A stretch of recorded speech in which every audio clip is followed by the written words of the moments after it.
প্রশ্নবিদ্ধ হবে কেন? প্রশ্নবিদ্ধ হবে কেন কথা? আপনি কোরআন নিয়ে কথা বলুন, প্রশ্নবিদ্ধ হবে না।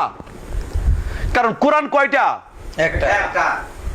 যদি কোরআন হয় দুইটা, দ্বিতীয় নম্বরে কোরআন থেকে আমাকে ফতোয়া দিবেন। যদি কোরআন একটা হয়, তোমার ফতোয়া দেওয়ার জায়গা থাকবে না, তুমি আমার পক্ষে আসতে হবে, আমিও তোমার পক্ষে যাইতে হবে। কারণ আল্লাহ বলে দিয়েছে কোরআন সত্য মিথ্যার পার্থক্যকারী। এই মৌলভী সাহেব, তুমি লিখেছো তোমার নামের আগে মুফতি, বেশ সুন্দর তো। তুমি লিখেছো মুফাসসির, তুমি লিখেছো আল্লামা, তুমি লিখেছো মাওলানা, সপ্ত সেরে সূরা নিসার শেষের আয়াত খুলে দেখো। সাহাবারা জিজ্ঞাসা করে, ইয়া রাসূলুল্লাহ, আপনি ফতোয়া দিন, আপনি ফয়সালা দিন। ফতোয়া শব্দের বাংলা কি ফয়সালাকারী না? ফয়সালাকারী, আপনি ফয়সালা দিন। নবীজি কিছু বলেন নাই। আল্লাহ বলেন, বলুন সবচেয়ে বড় ফয়সালাকারী হইলাম আমি আল্লাহ, আমার চাইতে বড় ফতোয়াবাজি আর কেউ হইতে পারে না। তাইলে ফতোয়া শব্দটা হয়েছে আল্লাহর, তুমি লাগাইছো কেন? তাও তো শিরক। তুমি শিরকে থেকে কথা বলছো। তাইলে মুফতি লাগানো তো শিরক। আল্লাহ বলেছেন আমি হইলাম সবচেয়ে বড় ফতোয়াকারী, আমার উপর আর ফতোয়াকারী কেউ হইতে পারে না। তুমি লেখছো আল্লামা, খালাকাল ইনসান আল্লামাহুল বায়ান।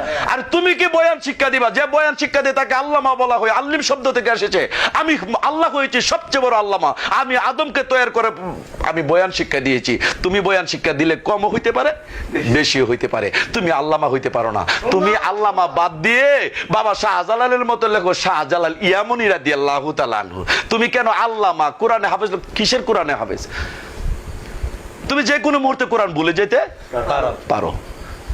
আর যদি কোরআন নিয়ে বাহাদুরি করো, আল্লাহ এটাও জানে তুমি যে কোরআন নিয়ে বাহাদুরি করবে। কেন? সূরা জুমার 52 নম্বর আয়াত খুলে দেখুন, সূরা হজ্জের 52 নম্বর আয়াত। যে রাসূল যখন কোরআন তেলাওয়াত করে, ইবলিস তখন কোরআনের মধ্যে কিছু ভ্রান্ত কথা ঢুকিয়ে দেওয়ার চেষ্টা করে। আমি আল্লাহ ওই রসুলের ভ্রান্ত কথাটা দূর করিয়া সঠিক কথাটা চালিয়ে দিই, আর ওই রসুলের পাওকে সুদৃঢ় করে দিই। তাহলে তুমি আলেম তো রসুল না। তুমি যখন কোরআনের কথা বলো, ভ্রান্ত কথা যখন ইবলিস আনে, আল্লাহ তো দূর করেন। আল্লাহ তো কই রসুলেরটা আমি দূর করি। রসুলকে যিনি মুর্শিদ তিনি রসুল, রসুলকে মাওলা আলী রসুল, রসুলকে মাওলা হুসাইন রসুল, রসুলকে আবুল ফজল রসুল, রসুলকে ইমাম গাজ্জালি রসুল, খাজা বাবা রসুল, তারা নবী না। এই জন্য কোরআনে আসছে সূরা মায়াদার 73 নম্বর আয়াত খুলে দেখুন, রসুলের কাজ। সূরা মায়াদার 73 তো সম্ভবত 99 খুলে দেখুন, রসুলের কাজ তো শুধু প্রচার করা, নবী না। এই জন্য কোরআন আসছে মা কানা মুহাম্মাদুন আবা হাদিম মির্জা আলিকুম ওয়ালাকিন রাসূলুল্লাহি হাতেমান নাবিয়িন। নবুয়তের দরজা ক্লোজ, বন্ধ হয়ে গেছে, রসুল সার্বজনীন হয়ে গেছে। তাহলে রসুল যে সার্বজনীন, আপনার এই দ্বারা পর্যন্ত যে রসুল, এটা কোরআন থেকে প্রমাণ চাই, এটা কোরআন থেকে প্রমাণ নিয়ে নিন। সূরা হজ্জের 71 নম্বর আয়াত খুলে দেখেন, জালিম ব্যক্তিদেরকে যখন জাহান্নামী ফেরেশতারা ধাক্কাইতে হেক্কাইতে যখন জাহান্নামের গেটে নিয়ে যাওয়া হবে, জাহান্নামের গেট খুলে দেওয়া হবে, জাহান্নামের কারারক্ষীরা সেদিন মানুষকে বলবে, হে মানুষ, তোমাদের কাছে রসুল থাকা অবস্থা কি করে কাফের হলে? সেদিন তো আপনি বলবেন না 1450 বছর আগে রসুল আছেন, আমার কাছে নাই। আল্লাহ জানে কিনা? জানে। কিন্তু আপনি যে কথাটা বলবেন, এটারও কোরআন আয়াত আছে, সূরা কাসাসের 47 নম্বর আয়াত খুলে দেখো, মানুষ নিজেদের কৃতকর্মের জন্য সেদিন বলবে, আমাদের কাছে কেন রসুল পাঠালে না? যদি রসুল পাঠাইতে কোরআন আবৃত্তি করে আমরা পবিত্র হয়ে যাইতাম। সে কথার বলার সুযোগ নাই। কোন জনপদ ধ্বংস করি না রসুল না পাঠিয়ে। সূরা কাসাসের 59 নম্বর আয়াত খুলে দেখো, আমি কোন জনপদ ধ্বংস করি না। সেখানকার কেন্দ্রে কোরআন তেলাওয়াত করার জন্য রসুল না পাঠিয়ে কোন জনপদ ধ্বংস করি না। তাইলে রসুল সার্বজনীন, রসুল সার্বজনীন। সূরা ইমরানের 15 নম্বর আয়াত খুলে দেখো, সূরা আল ইমরানের 15 নম্বর আয়াত খুলে দেখো, রসুল না পাঠিয়ে কোনো মানুষকে শাস্তিও দেয় না। আল্লাহ কখনো ধরা খাবে না। এই জন্য আল্লাহ সূরা মরিয়মের 35 নম্বর আয়াতে বলছে, আমি যখন কোনো মনে মনে বাসনা করি, হাউ তখন হয়ে যায়।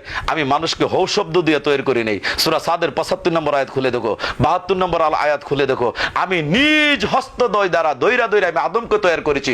কারণ আদমের রূপটা হইল আমার রূপ, আদমের চেহারা আমার চেহারা, আদমের ভিতরে আমি বসবাস করব। আদম হবে জমিনের প্রতিনিধি। এই প্রতিনিধির মাধ্যমে আমি প্রত্যেকটা মানুষ থেকে, ইবলিশ থেকে মুক্ত হওয়ার জন্য আমি সেজদা নিব মানুষকে কেবলা করে। আমি যদি আল্লাহর কাছে প্রশ্ন রাখি, আল্লাহ তুমি আলা কুল্লি শাইইন কাদির, তুমি সর্বশক্তিমান, রনে বনে জঙ্গলে সর্ব জায়গায় তুমি আছো। তুমি বলেছো সূরা আনফালের 24 নম্বর আয়াত, মানুষ এবং তার অন্তরের কাছাকাছি তোমার অবস্থান। তুমি বলেছো নাহনু আকরাবু ইলাইহি হাবলিন মিন ওয়ারিদ, প্রত্যেকটা মানুষের গাড়ের সাহারগের নিকটে আমার অবস্থান।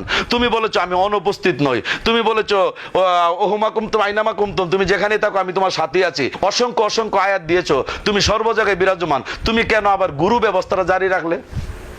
বাহ, সুন্দর সুন্দর। তুমি সব জানো, আল্লাহ কুল্লি শাইইন কাদির।